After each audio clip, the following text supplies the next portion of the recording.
Mare, kita niyo yung kapitbahay natin? Oo, syempre. Hindi, yung nasa gitna. Ah, si paring tutotoy.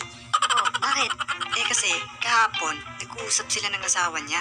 Tapos, bibili daw sila ng sasakyan. Grabe, nakinig ka sa usapan nila? Of course! Natawa nga ako Bibili ng sasakyan, ipakawalangan pang ulam yan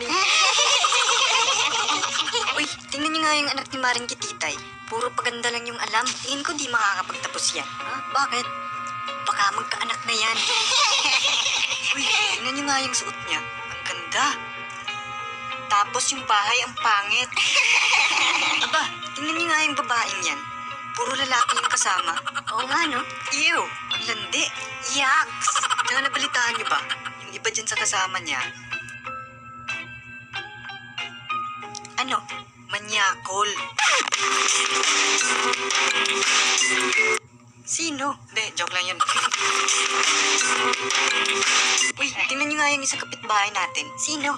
Yan si Rarones. Tapos?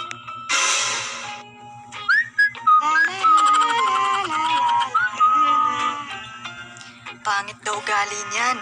Talaga? Oo. Paano mo nalaman? Wala lang, gawa-gawa ko lang.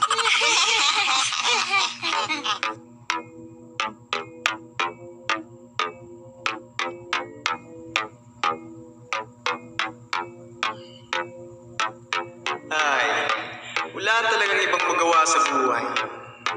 Dinamay niyo pa ako. Sige, eto, pakinggan niyo.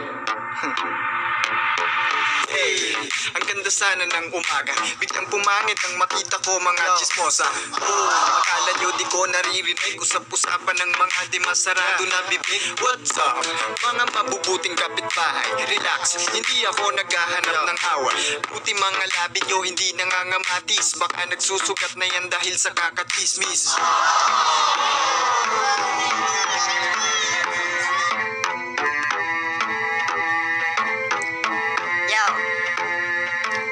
Wala ka namang pruweba para tawagin kaming mga chismosa. Ganun ba talaga? Baka sampalin kita, madapa, matumba, sa hindi ka uubra. Ito ang banat ko, makinig ka sa akin. Ang mga tulad mo, ayokong kausapin. Ikaw ay chismosong nakikinig sa amin. Ngayon sabihin mo, sinong chismoso sa atin?